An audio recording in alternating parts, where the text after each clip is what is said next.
Fala galerinha do sexto ano, professor Fernando, trazendo uma aula importantíssima para você. Na aula de hoje, nós veremos os seguintes assuntos: Mesopotâmia, localização, povos mesopotâmicos e o famoso Código de Hammurabi.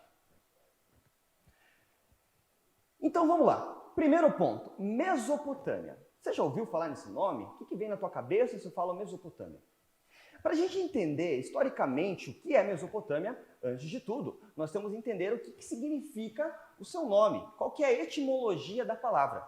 Mesopotâmia é uma palavra de origem grega e significa terra entre rios. Mas por que será que colocaram esse nome de terra entre rios? Vem comigo que eu vou te explicar aqui. Pega lá na sua apostila, na página 169, a gente tem um mapa ali, região das primeiras cidades do mundo. E se você observar comigo aqui, a Mesopotâmia, ela é uma região que fica entre dois rios, assim como o seu próprio nome diz. Então é muito fácil para você estudar, é muito fácil para você aprender. Se você pensar em Mesopotâmia, pensa no significado, terra entre rios, e agora a gente vai aprender quais são esses rios. Os rios, basicamente, são dois principais. A gente tem o rio Tigre, ao norte, e o rio Eufrates, ao sul. Esses rios eles são muito importantes para essa região, tanto que toda essa extensão aqui, demarcada no mapa, ela é conhecida na história como o Crescente Fértil. Crescente Fértil? O que será que significa Crescente Fértil? É porque essas regiões, tanto aqui no Egito quanto na Mesopotâmia, elas são banhadas por rios. E como a gente está aprendendo sobre o início das civilizações, o início das cidades, é muito importante a gente saber como esses povos viviam e sobreviviam. Os rios eram fundamentais, por quê? Esses rios, por terem extensões muito grandes e por serem largos, em alguns momentos e algumas épocas do ano havia enchentes. Essas enchentes inundavam as terras, fazendo com que elas ficassem muito férteis para a agricultura. Entendeu agora o porquê o nome Crescente Fértil? Então acompanhe aqui comigo aqui. É muito importante, agora que você já sabe da localização, nós entendermos quais povos viveram nessa região. Uma dica muito importante: Mesopotâmia é um lugar e não são povos. Dentro da Mesopotâmia existem vários outros povos, que eu vou falar alguns aqui para vocês. Acompanhe aqui no mapa. Então, região da Mesopotâmia, não esquece, tá? Rio Tigre, Rio Eufrates e os principais povos que habitavam essa região. Que povos, professor? Nós temos a Babilônia, nós temos Agade, Nínive, a cidade de Uma, Lagash, Uruk e Larsa. Essas são uma das principais cidades dessa região. Cada cidade a gente chama de cidade-estado. Por quê? Porque elas não são unificadas, elas não possuem um único rei. Cada cidade-estado possui o seu próprio rei e até o seu próprio sistema de governo. Será que dava conflito entre esses povos? Vem comigo, acompanha na apostila. Se você pegar aqui povos mesopotâmicos, a gente vai ver no primeiro parágrafo, acompanha aqui com o professor, que não foram somente os povos mesopotâmicos que usufruíram da região do Crescente Fértil. Ao observar o primeiro mapa, é possível verificar que essa região também abrangia o Egito, a Palestina, a Fenícia, regiões e civilizações que serão estudadas nas próximas aulas, nas próximas unidades. Vem comigo. Opa, problemas técnicos. Já sublinhou ali? Sublinha na sua apostila. Então o que acontece? Como nós temos vários povos, vários sistemas de governo diferentes, vários interesses diferentes, vai ser muito comum em toda a história da Mesopotâmia nós encontrarmos vários conflitos entre esses povos. Por quê? Porque eles viviam disputando poder e disputando territórios. Quanto mais território uma cidade ou um rei tem, maior poder ele vai ter. Também é bem importante que a cada guerra que um povo vencia sobre o outro, aquele povo derrotado era feito como escravo.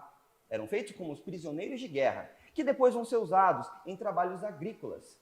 Anotou aí? Vamos ver alguns povos da Mesopotâmia? Então, acompanha comigo. Sumérios e Acádios. Se você acompanhar o primeiro parágrafo da sua apostila, você vai encontrar aqui. Das pequenas aldeias surgiram cidades. Então lembra, a gente está falando do início da civilização. É o início das primeiras cidades. As civilizações, as sociedades, elas estão ainda engatinhando até se tornarem grandes potências da antiguidade. Eram antigas aldeias que foram crescendo, crescendo, se desenvolvendo cada vez mais, até que chegou no momento em que elas se tornam grandes cidades e os seus líderes se tornam reis, tá? Mas a gente não chama bem assim, tem um nome bem específico. Cada líder, ele é chamado de patesi, porque ele não é apenas um rei comum, ele tem um outro poder. O patesi, ele é responsável tanto pela parte militar quanto pela parte religiosa. Como assim, professor? Pela parte militar e religiosa, não existiam sacerdotes?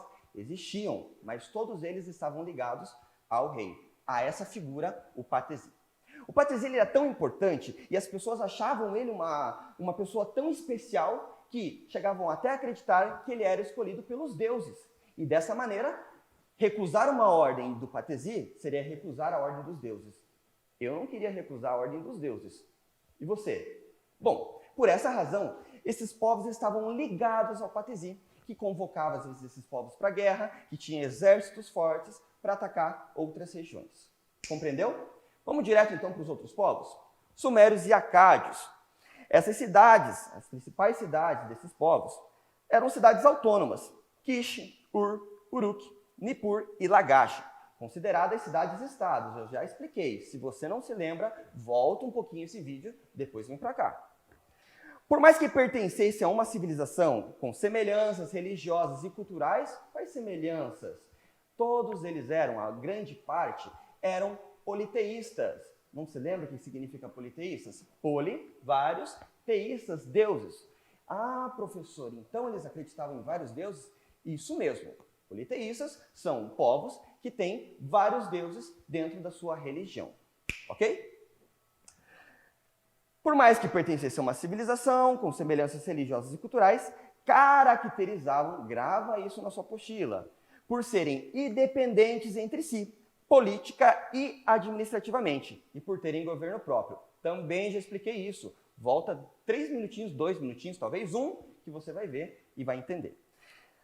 Cada cidade-estado era governada por um patesi. Expliquei de novo, grifa na tua apostila. Olha como é importante acompanhar a aula e você está com sua apostila aí na mão. Contudo, a estrutura política e administrativa dos acadianos era frágil e possibilitou que os sumérios, outros povos que viviam nessa região, reconquistassem o poder de algumas cidades-estados. A gente tem uma data aqui, por volta de 2100 a.C., os acadianos foram dominados pelos amoritas, que fundaram o primeiro Império Babilônico. Tá entendendo? São vários povos, entram em conflito, um domina o outro vai lá, reconquista, tá? Mas não se preocupa, você deve estar pensando, professor, mas como que eu vou lembrar acadianos, sumerianos? Calma, calma. Vem comigo, vamos devagarzinho que você vai aprendendo eles. Então falamos do primeiro Império Babilônico. Acompanha aqui comigo. Para a gente entender melhor essas civilizações, se você olhar na sua apostila aí ou no seu livro digital, independente do que você esteja usando, nós temos o estandarte de Ur, que ele possibilita a gente entender um pouquinho mais sobre esses povos. Analisa comigo aqui. No ponto 1 desse estandarte, nós temos uma explicação, falando que o rei dos sumérios, chamado de Patesi, se encontra no centro da figura. Por ser considerado o representante dos deuses da terra, sua altura se sobrepõe à dos outros personagens. Na época, o povo que levava uma vida simples e cheia de privações era instruído de que todas as decisões do rei eram as vontades dos deuses. No ponto 2, nós temos que, da esquerda para a direita, é possível visualizar soldados vitoriosos conduzindo um grupo de prisioneiros. Lembra que eu falei? Esses povos eles guerreiam um contra os outros, aqueles que são derrotados acabam virando escravos dos povos que venceram aquela batalha. Ok? E no ponto 3, para finalizar a análise desse estandarte. Opa, vamos lá? Contribui comigo, por favor. Foi. As disputas pelas regiões férteis da Mesopotâmia provocaram conflitos constantes. Observa nessa imagem, a gente tem ali cavalos, uma carruagem de guerra, tá? E guerreiros ali conduzindo esses cavalos, porque a guerra era uma das principais maneiras de vida naquela época. Se a gente fosse resumir de uma maneira muito simples, o que basicamente viviam os povos da Mesopotâmia? Agricultura e da guerra. A guerra era muito importante. A conquista de outras regiões é constante em toda a história antiga da Mesopotâmia. Ok? Continua comigo aqui. Tá tudo bem por aí? Você tá tranquilo? Vamos lá então. Os babilônicos. Os acádios, foram dominados pelos amoritas, povo semita, que veio do deserto da Arábia, atual deserto da Arábia. Os babilônios são muito importantes. Por quê? Vai existir um rei lá, tá? Lembra do Código de Hammurabi que eu falei lá no começo que a gente teria nessa aula? É aqui que eu entro nesse assunto. Os babilônios, eles tiveram um rei chamado Hammurabi ou Hammurabi, depende da pronúncia aí de quem fala. E ele criou o próprio Lei do Talião, que em alguns livros é colocado como Código de Hammurabi. Tem um jeito bem legal da gente lembrar ele, que fala assim, olho por olho e dente por dente. Mas por que será que essa lei significa olho por olho e dente por dente?